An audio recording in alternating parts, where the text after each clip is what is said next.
Hello बच्चों, कैसे हो। आशा करता हूं कि आप लोग बहुत अच्छे होंगे। तो प्यारे बच्चों, आज इलेक्ट्रोकेमिस्ट्री की सेकंड क्लास में आपका बहुत बहुत स्वागत है। आज हम इलेक्ट्रोकेमिस्ट्री में बहुत ही इंटरेस्टिंग टॉपिक पढ़ाने वाले हैं आपको, विद्युत रासायनिक श्रेणी, इलेक्ट्रोकेमिकल सीरीज, जो कि इस इलेक्ट्रोकेमिस्ट्री को समझने में आपकी बहुत ही ज्यादा हेल्पफुल होगी। ठीक है बच्चों, यानी कि विद्युत रासायनिक श्रेणी एक ऐसी श्रेणी है जिससे हम इलेक्ट्रोकेमिस्ट्री चैप्टर को बहुत आसान बना सकते हैं। जैसे कि इसमें हम विद्युत रासायनिक सेल पढ़ेंगे, विद्युत रासायनिक सेल पढ़ेंगे। तो विद्युत रासायनिक सेल में एनोड होता है, कैथोड होता है, तो हम उसको एनोड क्यों कहते हैं या फिर कैथोड क्यों कहते हैं, इन सारी बातों का जवाब हमें किससे मिलेगा बेटा? इलेक्ट्रोकेमिकल सीरीज से, इलेक्ट्रोकेमिकल सीरीज से। तो इसीलिए आज हम आपको सबसे पहले इलेक्ट्रोकेमिकल सीरीज पढ़ाने वाले हैं। इसके बाद विद्युत रासायनिक श्रेणी के बाद हम विद्युत रसायन में जो टॉपिक है वो वन बाई वन एक एक करके टॉपिक को पढ़ते जाएंगे। लेकिन हम विद्युत रासायनिक श्रेणी आपको सबसे पहले क्यों पढ़ा रहे हैं पता है? जिससे कि विद्युत रासायनिक सेल या गैल्वेनिक सेल जो है आपका, वो बहुत आसानी से समझ में आपको आ जाए। ठीक है, तो इसके बाद आज के टॉपिक के बाद हम एक एक टॉपिक वन बाई वन करके कवर करेंगे बच्चों। तो आज की क्लास में हम पढ़ने वाले हैं इलेक्ट्रोकेमिकल सीरीज, विद्युत रासायनिक श्रेणी। ठीक है, तो विद्युत रासायनिक श्रेणी होती क्या है? विद्युत रासायनिक श्रेणी हम किसे कहते हैं? यानी विभिन्न तत्वों को उनके मानक अपचयन विभवों के बढ़ते क्रम में रखने पर जो श्रेणी प्राप्त होती है, उसी को हम क्या कहते हैं बच्चों? विद्युत रासायनिक श्रेणी कहते हैं। क्या कहते हैं? विद्युत रासायनिक श्रेणी। विभिन्न तत्वों को उनके मानक अपचयन विभवों के बढ़ते क्रम में रखने पर जो श्रेणी प्राप्त होगी, उसी को हम क्या कहेंगे? विद्युत रासायनिक श्रेणी कहते हैं। ठीक है, तो आइए शुरुआत करते हैं आज की क्लास की।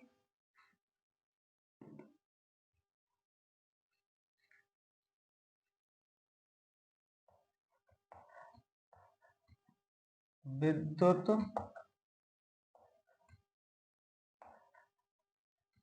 रासायनिक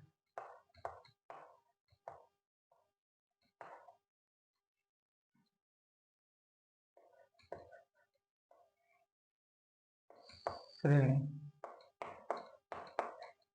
विद्युत रासायनिक श्रेणी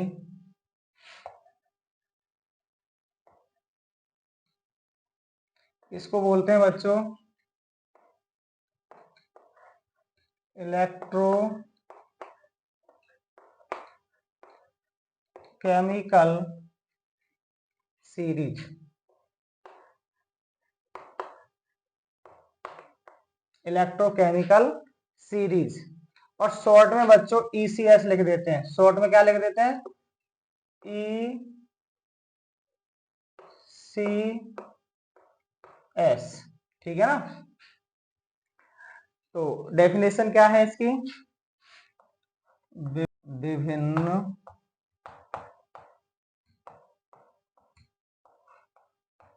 तत्वों को उनके मानक अपचयन विभवों, मानक अपचयन विभवों के बढ़ते क्रम में रखने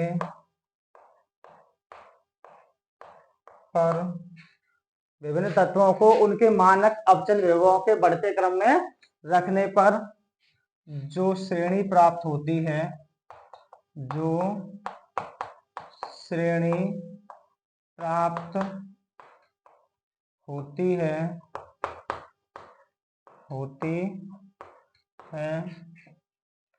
उसे विद्युत रासायनिक श्रेणी, विद्युत रासायनिक विद्युत रासायनिक श्रेणी कहते हैं। उसे विद्युत रासायनिक श्रेणी यानी विभिन्न तत्वों को उनके मानक अपचन विभवों के बढ़ते क्रम में रखने पर जो श्रेणी प्राप्त होती है उसी को क्या कहते हैं बच्चों? विद्युत रासायनिक श्रेणी कहते हैं। क्या कहते हैं? विद्युत रासायनिक श्रेणी। अब ये विद्युत रासायनिक श्रेणी है क्या, उसको देखते हैं, ठीक है ना। तो प्यारे बच्चों कहां से याद करना है हमें?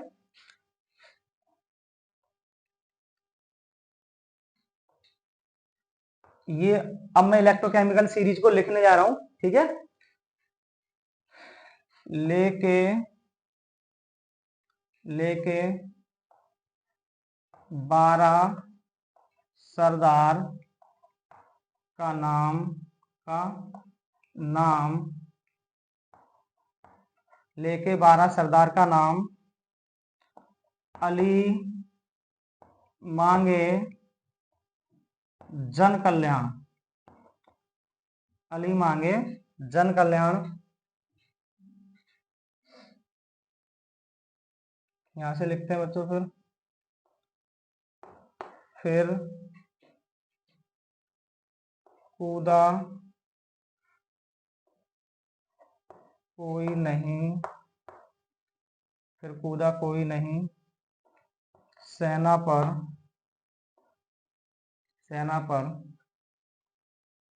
है क्यों इतनी आज हमारी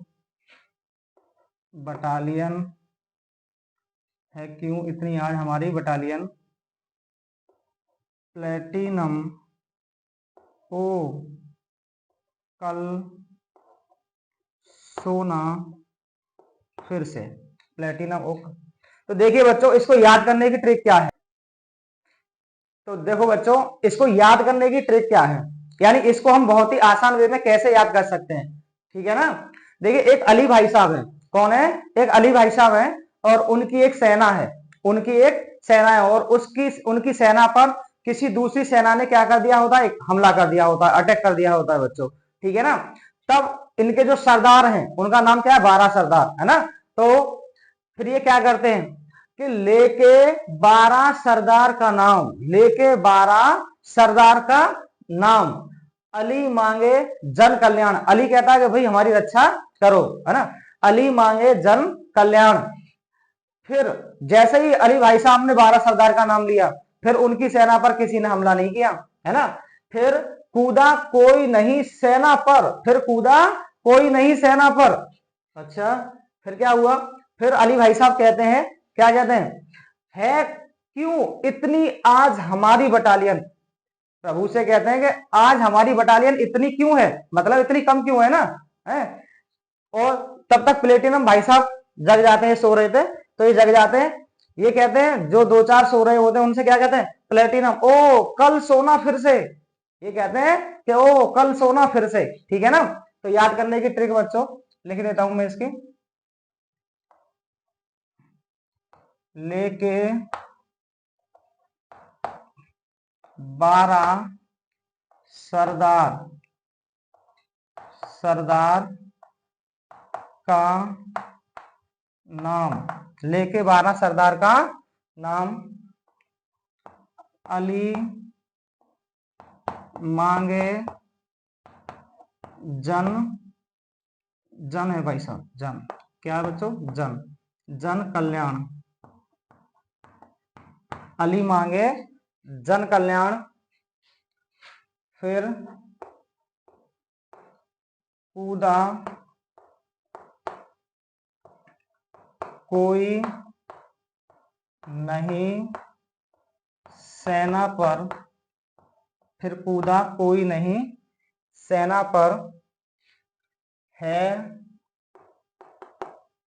क्यों इतनी आज हमारी बटालियन है क्यों इतनी आज हमारी बटालियन। तो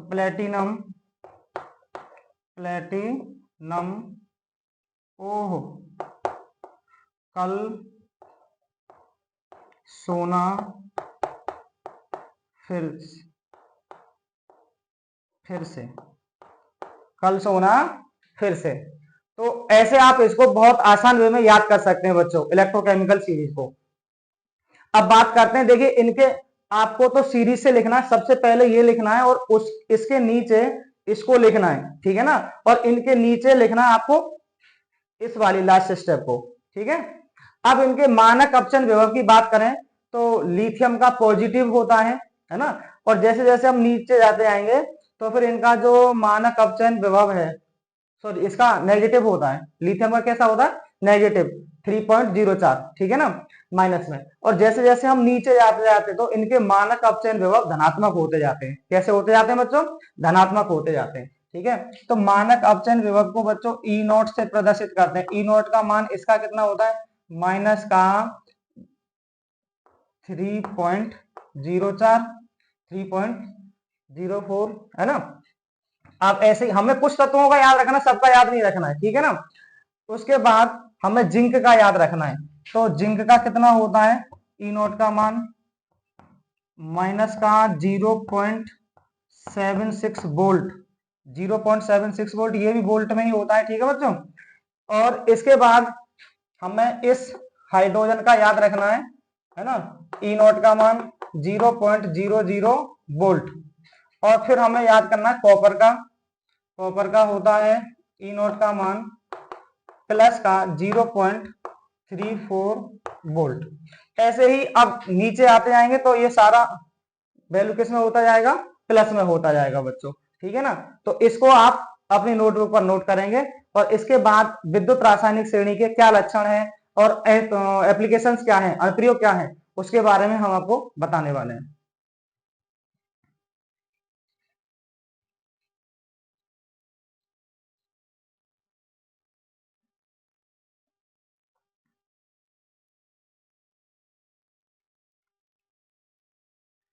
तो बच्चों आपने नोट कर लिया होगा।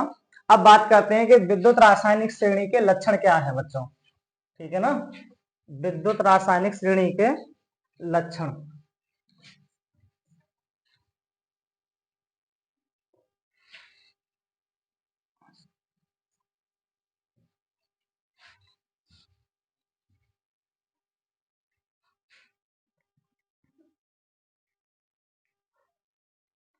तो हेडिंग लगाएंगे बच्चों, विद्युत रासायनिक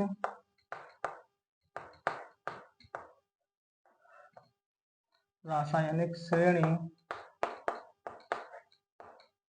के लक्षण।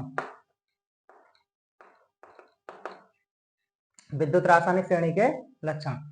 तो प्यारे बच्चों, विद्युत रासायनिक श्रेणी में जैसे ही हम ऊपर से नीचे जाते हैं, भाई ऊपर से जैसे जैसे हम नीचे जाते हैं तो तत्वों के इलेक्ट्रॉन ग्रहण करने की क्षमता बढ़ती जाती है। जब इलेक्ट्रॉन ग्रहण करने की क्षमता बढ़ेगी तो क्या हो रहा है, उसका अपचयन हो रहा है, अर्थात अपचयित होने की क्षमता बढ़ती है। क्या बढ़ती है, अपचयित होने की क्षमता बढ़ती है। तो पहला पॉइंट तो हम यही लिखेंगे कि नंबर 1, विद्युत रासायनिक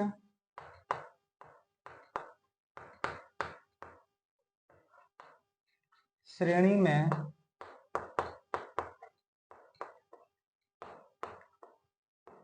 ऊपर से नीचे जाने पर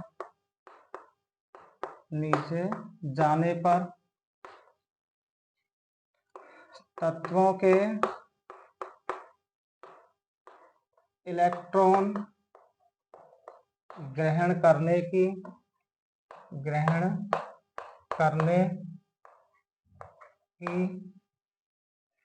क्षमता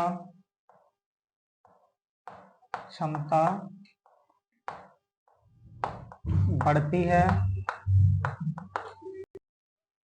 तो प्यारे बच्चों समझ में आया होगा पहला पॉइंट, विद्युत रासायनिक श्रेणी में ऊपर से नीचे जाने पर तत्वों के इलेक्ट्रॉन ग्रहण करने की क्षमता बढ़ती है, अर्थात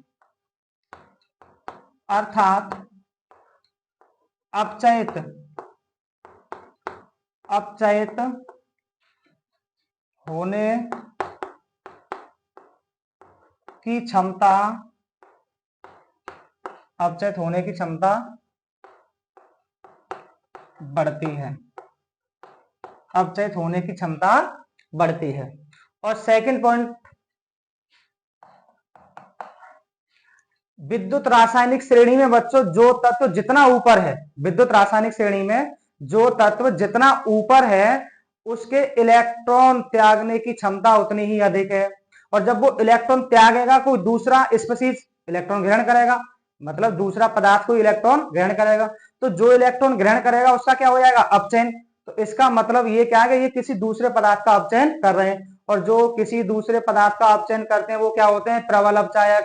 क्या होते हैं, प्रबल अपचायक। मतलब जो तत्व जितना ऊपर है विद्युत रासायनिक श्रेणी में उसके इलेक्ट्रॉन त्यागने की क्षमता उतनी ही ज्यादा है, क्योंकि उसके ई नॉट का मान उतना ही कम है, मानक अपचयन विभव का मान उतना ही कम है। और जब मानक अपचयन विभव का मान कम है तो फिर उसके इलेक्ट्रॉन त्यागने की क्षमता बहुत ज्यादा है, और इलेक्ट्रॉन त्यागने की क्षमता है तो दूसरे का अपचयन करने की क्षमता ज्यादा है, और दूसरे का अपचयन करने की क्षमता ज्यादा है तो क्या होगा, अपचायक होगा। क्या होगा, अपचायक। तो यहां लिखेंगे विद्युत रासायनिक, विद्युत रासायनिक श्रेणी में जो तत्व, विद्युत रासायनिक श्रेणी में जो तत्व जितना ऊपर स्थित है उसके ई नॉट का मान, उसके ई नॉट का मान उतना ही कम है, अर्थात उसके इलेक्ट्रॉन त्यागने की क्षमता, इलेक्ट्रॉन त्यागने की क्षमता अधिक है, इलेक्ट्रॉन त्यागने की क्षमता अधिक है, इसलिए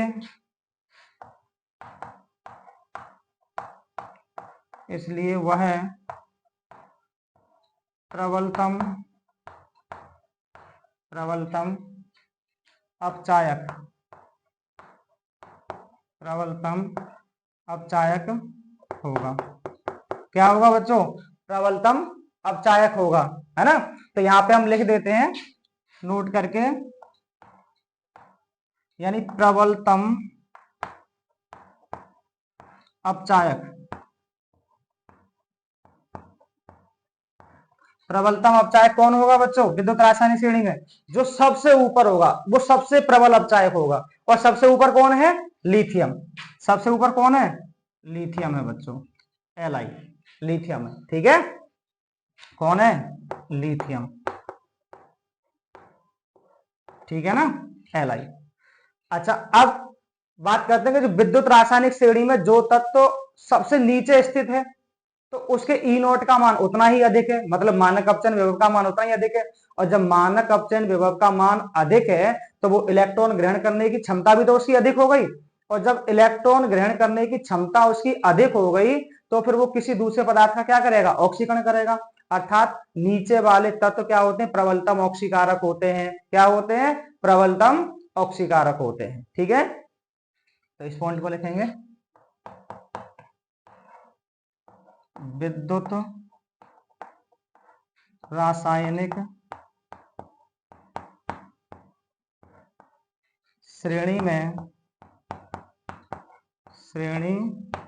में जो तत्व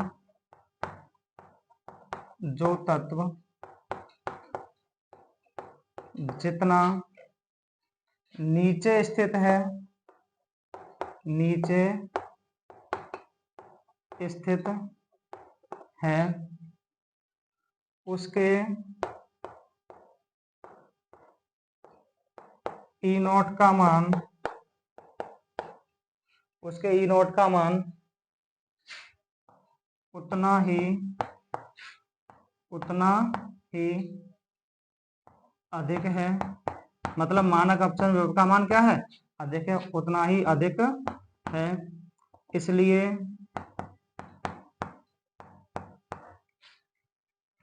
उसके इलेक्ट्रॉन ग्रहण करने की क्षमता अधिक होगी, इसलिए ई नोट का मान उतना ही अधिक है, इसलिए उसके इलेक्ट्रॉन ग्रहण करने की क्षमता क्या होगी बच्चों, अधिक होगी, अतः वह प्रबलतम क्या होगा बच्चों, ऑक्सीकारक होगा, प्रबलतम ऑक्सीकारक होगा। ठीक है, क्या होगा वो, प्रबलतम ऑक्सीकारक। अब बात करते हैं हम यहाँ पे कि नोट में प्रबलतम ऑक्सीकारक कौन है, वो है बच्चों आपका F2 फ्लोरीन है। कौन है, F2 है, फ्लोरीन है। ठीक है, तो प्यारे बच्चों ये हैं आपके विद्युत रासायनिक श्रेणी के लक्षण, इसको आप अपनी नोटबुक में नोट करेंगे। और इसके बाद विद्युत रासायनिक श्रेणी के अनुप्रयोग क्या है, एप्लीकेशंस क्या है, उनको हम आपको पढ़ाने वाले हैं।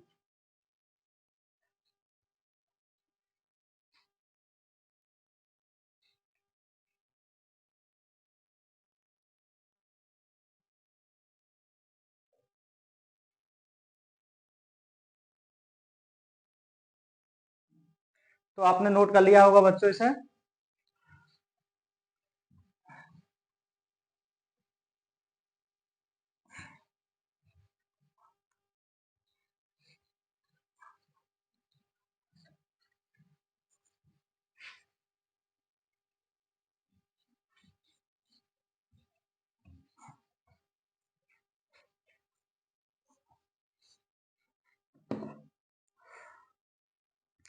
अब बात करते हैं बच्चों के विद्युत रासायनिक श्रेणी के अनुप्रयोग क्या है। विद्युत रासायनिक श्रेणी के अनुप्रयोग, विद्युत रासायनिक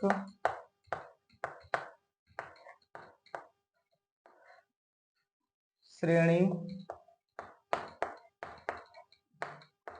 के अनुप्रयोग।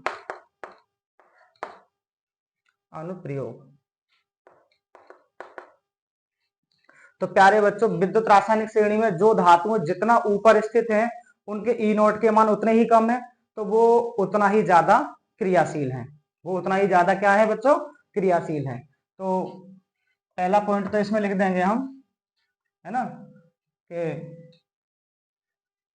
विद्युत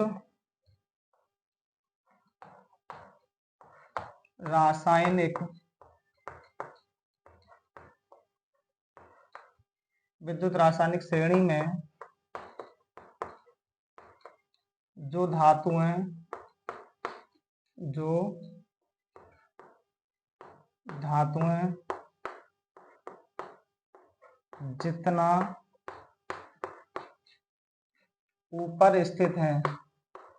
जितना ऊपर स्थित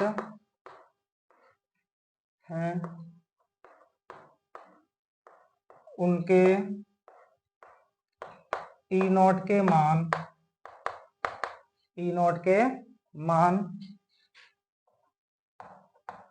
उतने ही कम हैं, इसलिए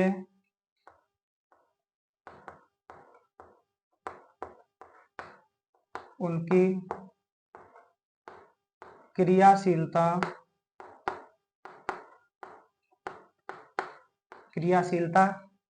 क्या है, अधिक है। भाई विद्युत रासायनिक श्रेणी में जो धातु जितना ऊपर स्थित है उसका ई नोट का मान, मानक अपचन विभव का मान उतना ही तुम्हें क्या मिलेगा, कम मिलेगा। और जब कम मिलेगा तो वो धातु उतनी ही ज्यादा रिएक्टिव मिलेगी आपको, ठीक है ना। जैसे हम लिख सकते हैं लिथियम सबसे ज्यादा रिएक्टिव है, लिथियम, पोटेशियम, सोडियम, फिर Mg, एल्युमिनियम, फिर जिंक है। अब दूसरे पॉइंट में क्या बात करेंगे बच्चों, विद्युत रासायनिक श्रेणी में जो धातुएं हाइड्रोजन से ऊपर स्थित हैं, विद्युत रासायनिक श्रेणी में जो धातुएं हाइड्रोजन से ज्यादा ऊपर स्थित हैं, वो जल और अम्लों से हाइड्रोजन गैस को विस्थापित कर देती हैं। क्या कर देती हैं, हाइड्रोजन गैस को विस्थापित कर देती हैं। तो इसको लिखेंगे विद्युत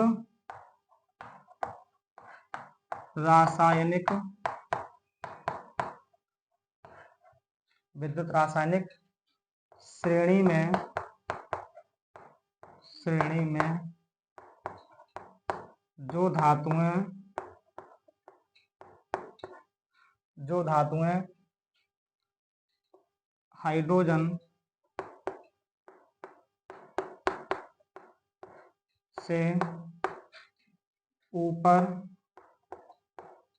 जो धातुएं हाइड्रोजन से ऊपर स्थित हैं,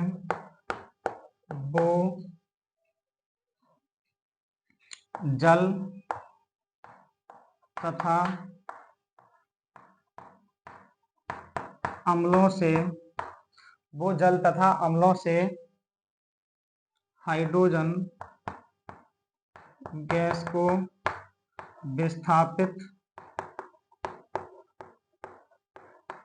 विस्थापित कर देती हैं, ठीक है। विद्युत रासायनिक श्रेणी में जो धातुएं हाइड्रोजन से ऊपर स्थित हैं, वो जल और अम्लों से क्या कर देती हैं बच्चों, H2 गैस को क्या कर देती हैं, विस्थापित कर देती हैं। तो इसको समझते हैं, आइए एग्जाम्पल के द्वारा। जैसे देखिए हमारे पास है सोडियम, और सोडियम की रिएक्शन हम जल के साथ कराते हैं, और जल का सूत्र होता है बच्चों H2O, और H2O को लिखते हैं हम H.OH। क्या लिखते हैं, H.OH, ठीक है ना। तब क्या होगा भाई, सोडियम पर कितना चार्ज होता है, +1 चार्ज होता है, और हाइड्रोक्साइड पर कितना चार्ज होता है, -1 चार्ज होता है। तो 1 से 1 बराबर हो जाएगा, क्या सूत्र बनेगा बच्चों, NaOH। क्या बनेगा, NaOH। तो यहां बन जाएगा NaOH प्लस साथ में H2 गैस मुक्त हो जाएगी। क्या हो जाएगी, H2 गैस मुक्त। अब इसको बैलेंस करना है, या तो हम यहाँ पे 2 से गुणा करें, और नहीं तो फिर हम यहाँ पे क्या कर देंगे, सबसे अच्छा ऑप्शन है हाफ H2 कर दें बच्चों। कितना कर दें, हाफ H2। अब एक हाइड्रोजन रह गया है ना, तो बैलेंस हो जाएगी रिएक्शन, ठीक है। और या फिर आप 2 से गुणा करके बैलेंस कर सकते हो, ठीक है। ऐसे ही अगला एग्जाम्पल हम देख सकते हैं, जैसे कैल्शियम ले लिया हमने, कैल्शियम भी हाइड्रोजन से ऊपर है, ठीक है ना। तो इसकी जल से रिएक्शन कराएं, तब क्या बनेगा। अब यहाँ देखो कैल्शियम पर कितना चार्ज होता है बच्चों, +2, और हाइड्रोक्साइड पर कितना चार्ज होता है, -1। तो इसका इसमें और इसका इसमें गुणा करेंगे तो क्या बनेगा, CaOH का होल ट्वाइस, CaOH का whole twice plus H2 gas निकलेगी। अब यहाँ पे देखो OH कितनी बार आ गया, 2 बार, और यहाँ कितनी बार है, 1 बार। तो हम कितने से गुणा कर देंगे, 2 से, ठीक है ना। अब 2 हाइड्रोजन तो हो ही गए, ये तो H2 बन के निकल गया, कैल्शियम 1 तो कैल्शियम 1, बैलेंस है। तो जो हाइड्रोजन से ऊपर धातुएं हैं, वो जल और अम्लों से क्या करती हैं बच्चों, हाइड्रोजन गैस को विस्थापित कर देती हैं। ऐसे ही अब अम्ल के साथ देख लेते हैं अगला एग्जाम्पल, है ना, यहीं पे देख लेते हैं। जैसे Zn है, क्या है, Zn, है ना। तो Zn की रिएक्शन करा दें हम H2SO4 के साथ, किसके साथ में, H2SO4 के साथ में, ठीक है। ये जिंक धातु है। तो जैसे ही हम इसके साथ रिएक्शन कराएंगे तो आपको मालूम है कि Zn पर कितना चार्ज होता है, +2, और SO4 ये टूटेगा SO4 और H प्लस में, तो SO4 पर -2, तो 2 से 2 क्या हो जाएगा, बराबर। तो क्या बन जाएगा, ZnSO4। क्या बनेगा फॉर्मूला बच्चों, ZnSO4। तो यहाँ पे हम लिख देंगे ZnSO4 प्लस ये H2 गैस निकल जाएगी बच्चों, ठीक है। तो ये समझ में आया होगा बच्चों कि जो धातुएं विद्युत रासायनिक श्रेणी में हाइड्रोजन से ऊपर हैं, वो जल और अम्लों से क्या कर देती हैं, हाइड्रोजन गैस को विस्थापित कर देती हैं। ठीक है, चलिए नोट करिए इसको।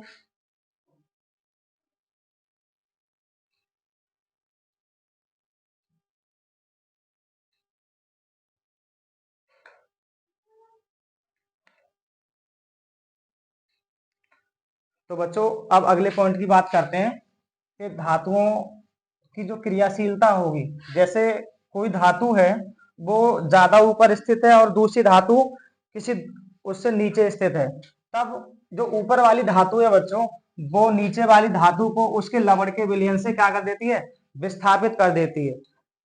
विद्युत रासायनिक श्रेणी में जो ऊपर स्थित धातु है अपने से नीचे वाली धातु को उसके लवण के विलयन से क्या कर देती है, विस्थापित कर देती है। क्यों कर देती है, क्योंकि वो ज्यादा रिएक्टिव होती है, ज्यादा क्रियाशील होती है। ठीक है ना, तो ऊपर वाली धातुएं हमेशा ज्यादा क्रियाशील होती हैं बच्चों, विद्युत रासायनिक श्रेणी में जो धातु ऊपर है। तो तीसरे पॉइंट की बात करते हैं, धातुओं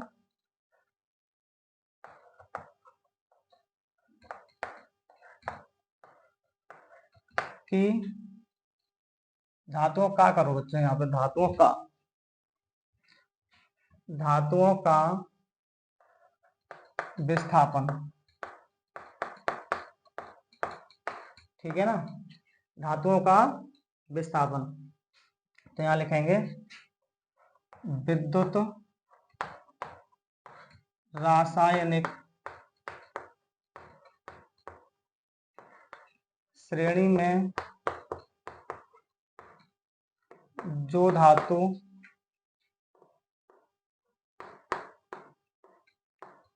ऊपर स्थित होती है वह अपने से नीचे वाली धातु को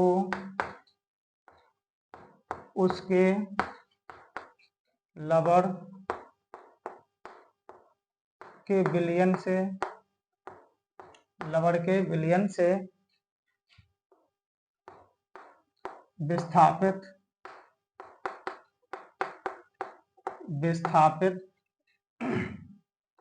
कर देती है। लवण के विलयन से क्या कर देती है बच्चों, विस्थापित कर देती है। ठीक है ना, जैसे एग्जाम्पल देख लेते हैं इसका। जैसे हमारे पास है Zn plus FeSO4, Zn plus FeSO4।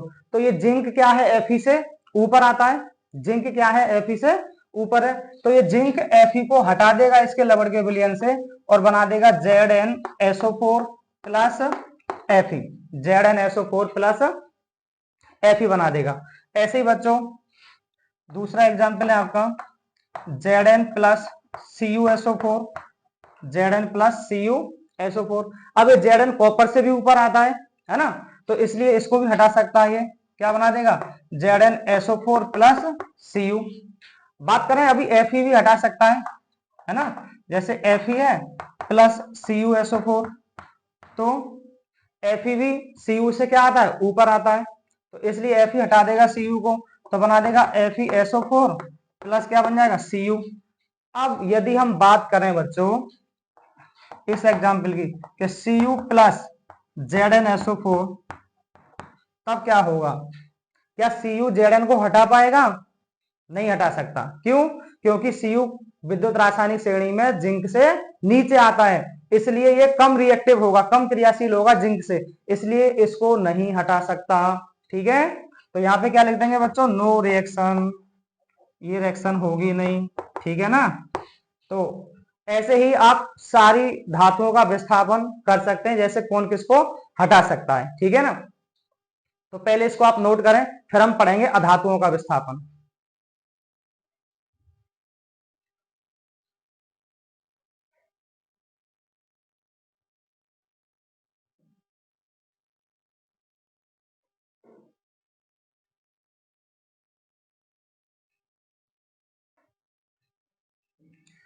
तो अब पढ़ने वाले हैं बच्चों अधातुओं का विस्थापन। किसका बच्चों? अधातुओं का विस्थापन।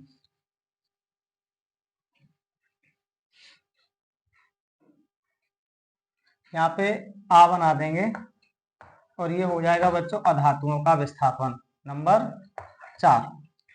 तो विद्युत रासायनिक श्रेणी में जो अधातु नीचे स्थित होती है वो ज्यादा क्रियाशील होती है बच्चों। ये याद रखेंगे कि विद्युत रासायनिक श्रेणी में जो धातु ऊपर होती है वो ज्यादा क्रियाशील होती है और अधातु नीचे वाली क्रियाशील होती है। अधातु कौन सी क्रियाशील होती है? नीचे वाली। तो नीचे वाली अधातु ऊपर वाली अधातु को उसके लवण के विलयन से क्या कर देती है बच्चों? हटा देती है। क्या करती है? हटा देती है। ठीक है ना। तो यहां लिखेंगे विद्युत रासायनिक श्रेणी में, विद्युत रासायनिक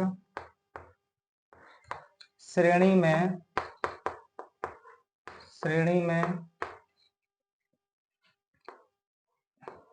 नीचे स्थित अधातु विद्युत रासायनिक श्रेणी में नीचे स्थित अधातु अपने से ऊपर वाली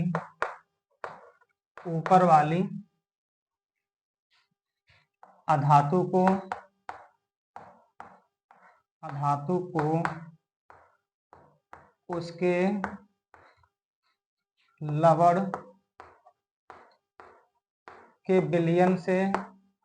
उसके लवण के विलयन से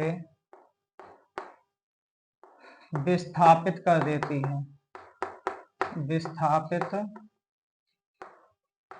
कर देती है। यानी विद्युत रासायनिक श्रेणी में नीचे स्थित अधातु अपने से ऊपर वाली अधातु को उसके लवण के विलयन से क्या कर देती है बच्चों? विस्थापित कर देती है। उसके लवण के विलयन से विस्थापित कर देती है। एग्जाम्पल देखते हैं। जैसे बच्चों ये NaI है, सोडियम आयोडाइड। इसकी रिएक्शन अगर हम Cl2 के साथ कराएं, किसके साथ में कराएं? Cl2 के साथ में। तो प्यारे बच्चों आयोडीन कहाँ है? ऊपर। क्लोरीन कहाँ है? नीचे। तो क्लोरीन आयोडीन को हटा देगा। क्या करेगा? हटा देगा। इसका मतलब क्या बन जाएगा? NaCl प्लस I2 अलग निकल जाएगा। अब इसको बैलेंस करना है तो यहाँ पे क्या करेंगे? 2 से गुणा कर दो और यहाँ भी 2 से गुणा कर दो। सोडियम 2, क्लोरीन 2 और आयोडीन भी 2। अब बात करें हम इस एग्जाम्पल की कि NaCl प्लस I2, क्या ये इसको हटा सकता है? नहीं हटा सकता। No reaction. ठीक है ना, नो रिएक्शन। अभी आपको एक पॉइंट और बताते हैं, है ना, ये वाला। जैसे Ki है, पोटेशियम आयोडाइड है ना, और इसकी रिएक्शन हम F2 से करा दें। F2 तो बेटा सबसे नीचे है। F2 क्या है? सबसे नीचे। तो जब F2 सबसे नीचे तो F2 इसको हटा सकता है ना, बड़े प्यार से। क्या?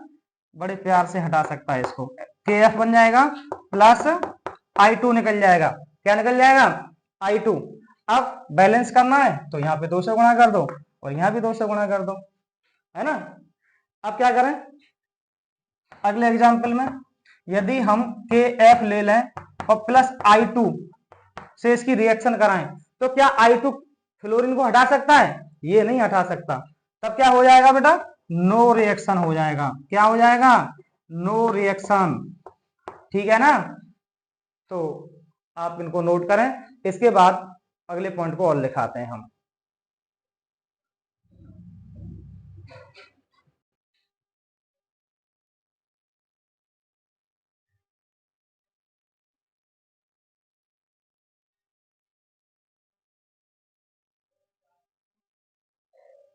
हाँ तो बच्चों आपने नोट किया होगा। अब इसके बाद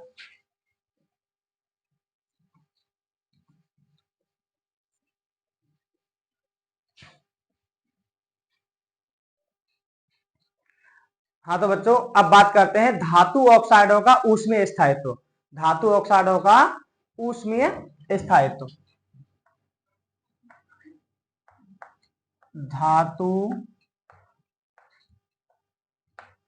ऑक्साइडों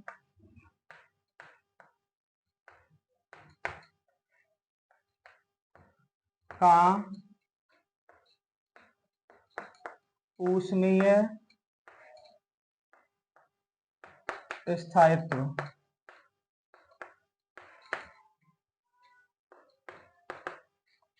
तो जितनी उत्कृष्ट धातुएं होती हैं, उत्कृष्ट धातुओं का मतलब होता है कॉपर से नीचे वाली धातुएं, उनके ऑक्साइडों को हम यदि गर्म करते हैं तो वो धातु और ऑक्सीजन में अपघटित हो जाती हैं बच्चों। क्या हो जाती हैं? अपघटित हो जाती हैं। यानी कॉपर से नीचे वाली धातुओं के ऑक्साइड अगर उनको हम गर्म करें तो वो धातु और ऑक्सीजन में क्या हो जाते हैं? अपघटित हो जाते हैं। ठीक है बच्चों, यहां पे लिखेंगे विद्युत रासायनिक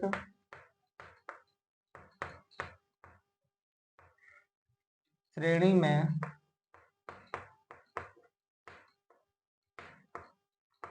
कॉपर से नीचे वाली धातुओं के ऑक्साइडों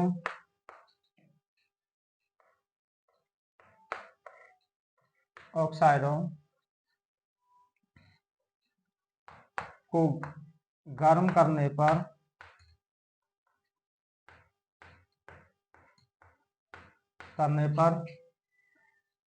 धातु व ऑक्सीजन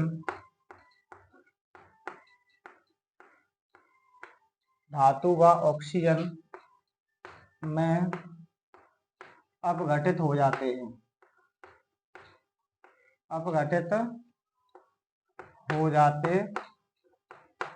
हैं। जैसे हम एग्जाम्पल में बात करें, मरकरी का ऑक्साइड है HgO, अगर इसको हम गर्म करते हैं, इसको क्या करें हम? गर्म करें तो फिर ये Hg प्लस O2 में अपघटित हो जाएगा। Hg प्लस O2 में अपघटित हो जाएगा। इसको बैलेंस करने के लिए यहाँ पे 2 से गुणा करेंगे और यहाँ भी 2 से गुणा कर देंगे। ऐसे ही जो सिल्वर होता है, सिल्वर का जो ऑक्साइड होता है, उसको यदि हम गर्म करें Ag2O, तो यदि हम इसको गर्म करते हैं तो ये भी Ag प्लस O2 में क्या हो जाता है बच्चों? अपघटित हो जाता है, Ag और O2 में। ठीक है ना। अब इसको बैलेंस करेंगे तो यहाँ 2 से गुणा कर दो। अब ऑक्सीजन कितना? 1, तो या तो फिर यहाँ पे 2 से गुणा करके यहाँ 4 से गुणा कर दो तो बैलेंस हो जाएगा, या फिर यहाँ पे हाफ O2 कर दो। क्या कर दो? हाफ O2, तो भी ये बैलेंस हो जाएगा। लेकिन जो कॉपर से ऊपर वाली धातुएं हैं, उनके ऑक्साइडों को गर्म करने पर वो अपघटित नहीं होते हैं बच्चों। जैसे हमने ले लिया सोडियम का ऑक्साइड NaO, ठीक है ना। यदि हम इसको गर्म करें तो ये अपघटित नहीं होगा, यानी नो रिएक्शन। क्या आएगी बच्चों? No reaction. ठीक है। और ऐसे ही बेरियम का ऑक्साइड है, बेरियम का ऑक्साइड BaO, अगर हम इसको गर्म करें तो ये भी अपघटित नहीं होगा, है ना। तो यहां भी लिख देंगे नो रिएक्शन। क्या लिखेंगे? No reaction. ठीक है ना। तो ये सब बेटा जो धातु है, किसका ऑक्साइड अपघटित हो सकता है और किसका अपघटित नहीं हो सकता, इसके बारे में सीखा आपने। अब बात करेंगे हम कि जो विद्युत रासायनिक सेल होती है, गैल्वेनिक सेल होती है, उसका मानक अपचन विभव हम किस प्रकार से ज्ञात करते हैं। ठीक है ना। और फिर एनोड किसे कहते हैं और कैथोड किसे कहते हैं, ये कैसे मालूम हमें पड़ेगा। तो पहले इसको नोट करें, उसके बाद में बात करते हैं।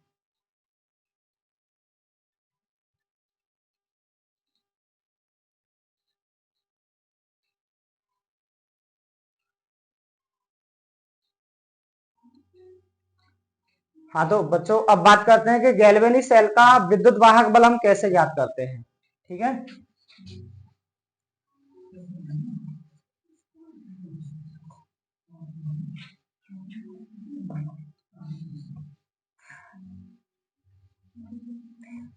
गैल्वेनिक सेल का विद्युत वाहक बल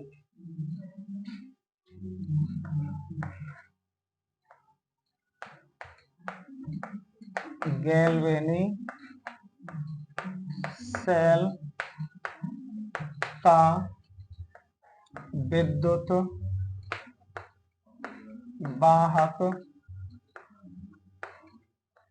बल ज्ञात करना। तो देखिए इसके लिए एक फॉर्मूला होता है ई नॉट सेल का मानक अपचयन विभव, है ना, बराबर ई नॉट कैथोड, मतलब कैथोड का मानक अपचयन विभव, है ना, E naught cathode minus E naught anode, E naught anode. अब देखिए विद्युत रासायनिक सेल में जो कैथोड का काम करता है वो कॉपर करता है, और एनोड का काम कौन करता है, जिंक करता है ना। इसको हम ऐसे भी लिख सकते हैं या करके ई नॉट सेल बराबर E naught of C U minus E naught of Z N, ठीक है, ऐसे भी हम लिख सकते हैं cathode minus E naught anode. तो ऐसे करके हम गैल्वेनिक सेल का विद्युत वाहक बल ज्ञात कर लेते हैं। अब अगला पॉइंट, एनोड व कैथोड का अनुमापन। तो एनोड व कैथोड का अनुमापन कैसे करते हैं बच्चों? हमने आपको बताया था कि विद्युत रासायनिक श्रेणी में जो धातु ऊपर है उस पर ऑक्सीकरण की प्रक्रिया होती है, इसलिए वो एनोड का कार्य करता है। वो किसका काम करता है? एनोड का। और विद्युत रासायनिक श्रेणी में जो धातु नीचे है उस पर अपचयन की प्रक्रिया होती है, इसलिए वो कैथोड का कार्य करता है, ठीक है ना। कोई सी भी दो धातु हम ले सकते हैं, उसमें से जो ऊपर होगी उस पर ऑक्सीकरण होगा अर्थात वो एनोड का कार्य करेगी, और जो नीचे होगी उस पर अपचयन होगा तो वो कैथोड का कार्य करेगी, ठीक है ना। तो एनोड का कार्य कौन करेगा? एनोड का कार्य करेगा जिस पर ऑक्सीकरण होता है ना, जिस पर क्या होगा? ऑक्सीकरण होगा, ऑक्सीकरण, ठीक है ना। और ऑक्सीकरण किस पर होगा बच्चों? जो धातु विद्युत रासायनिक श्रेणी में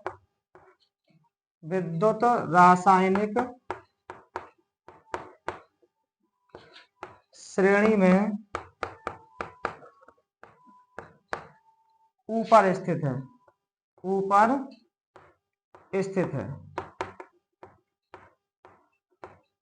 ठीक है ना। जो धातु विद्युत रासायनिक श्रेणी में कहां है? ऊपर स्थित है, उस पर क्या होता है? ऑक्सीकरण, और वो किसका काम करती है बच्चों? एनोड का काम करती है। अब बात करते हैं कैथोड की। कैथोड, तो कैथोड जिस पर क्या होता है? अपचयन होता है बच्चों। क्या होता है? अपचयन। और अपचयन किस पर होगा? जो धातु विद्युत रासायनिक श्रेणी में नीचे स्थित है। तो यहां पे लिखेंगे जो धातु विद्युत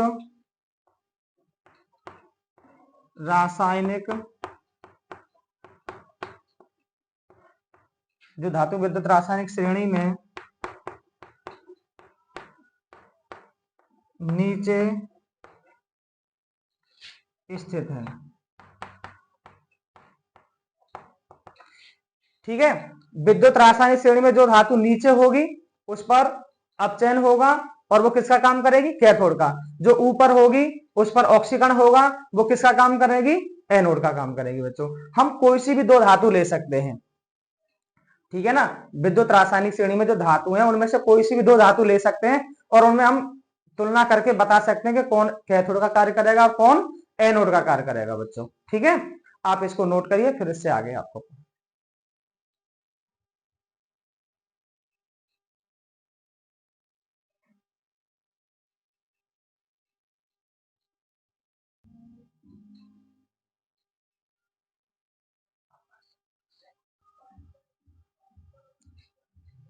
हाँ तो प्यारे बच्चों, अब एक क्वेश्चन पर प्रैक्टिस करते हैं जिससे कि विद्युत रासायनिक श्रेणी की बहुत सारी प्रॉब्लम्स सॉल्व हो जाएगी। ऐसे प्रश्न बच्चों आपके एग्जाम्स में आते हैं, बोर्ड एग्जाम्स में हर वर्ष कोई ना कोई ऐसा प्रश्न पूछा जाता है कि इन तत्वों को उनके बढ़ते हुए सक्रियता क्रम में लिखिए या फिर घटते हुए सक्रियता क्रम में लिखिए, उनके मानक अपचयन विभव के मान दिए होते हैं। तो आपको ऐसे प्रश्नों को कैसे सॉल्व करना है समझिए। देखिए यह कोई 4 धात्विक तत्व ए बी सी डी है, यहां पर लिख देंगे है, जिनके मानक इलेक्ट्रोड विभव का मान क्रमशः 0.40 प्लस का है बेटा और माइनस 0.54 प्लस 0.14 तथा माइनस 1.36 वोल्ट है। इनको घटती हुई सक्रियता के अनुसार लिखना हमें, यानी घटती हुई क्रियाशीलता के आधार पर लिखना है। तो क्रियाशीलता बच्चों किसकी ज्यादा होती है? जिस तत्व का मानक अपचयन विभव का मान ज्यादा ऋणात्मक होता है। आपने देखा होगा कि विद्युत रासायनिक श्रेणी में जो तत्व जितना ऊपर है उसके मानक अपचयन विभव का मान उतना ही ज्यादा क्या है? ऋणात्मक है। उतना ही ज्यादा ऋणात्मक तो उसके इलेक्ट्रॉन त्यागने की क्षमता भी उतनी ज्यादा अधिक होती है। जब इलेक्ट्रॉन त्यागने की क्षमता उतनी ज्यादा अधिक होती है तो वो उतना ही ज्यादा रिएक्टिव होता है, उतना ही ज्यादा क्रियाशील होता है। तो ये हमेशा ध्यान रखना है कि जिसका माइनस का वैल्यू जितना ज्यादा है वो उतना ही ज्यादा क्रियाशील है, वो उतना ही ज्यादा क्रियाशील है, ठीक है ना, क्योंकि उसके इलेक्ट्रॉन त्यागने की क्षमता भी उतनी ज्यादा अधिक है। अब यहाँ पे देखो ए का मान कितना है बच्चों? ए का मान है आपका प्लस 0.40, बी का मान कितना है वोल्ट, माइनस का 0.54 वोल्ट, सी का मान कितना है प्लस का 0.14 वोल्ट और डी का मान कितना है माइनस का 1.36 वोल्ट। अब आपको घटती हुई सक्रियता के अनुसार लिखना है ना। तो घटती हुई सक्रियता, घटती हुई सक्रियता का क्रम, अर्थात सबसे ज्यादा रिएक्टिव कौन होगा? जिसका वैल्यू जो माइनस वाला सबसे ज्यादा होगा। तो माइनस वाला वैल्यू किसका ज्यादा है? डी का। तो इसका मतलब डी सबसे ज्यादा क्रियाशील है। तो डी को हम पहले लिखेंगे, ठीक है ना। डी को क्या लिखेंगे हम? पहले। ये सबसे ज्यादा क्रियाशील है। फिर इससे कम क्रियाशील कौन होगा? जिससे माइनस का मान बी वाला, इसका माइनस का मान है यानी बी। फिर इससे कम कौन होगा? जिसका अब प्लस का मान देखो, इसका 0.14 है, इसका 0.40 है, तो इसका मतलब ज्यादा है, तो ये वाला सी वाला आएगा। कौन आएगा? सी। और फिर सबसे कम क्रियाशील होगा बच्चों ए। तो यही आपका क्या है बच्चों? आंसर। तो प्यारे बच्चों ऐसे प्रश्नों को हम इसी तरह से सॉल्व करेंगे एग्जाम्स में, ठीक है ना। तो उम्मीद करता हूं कि आज की क्लास आपको समझ में आई होगी और आज की क्लास को हम यहीं समाप्त करते हैं। Thank you for watching this video.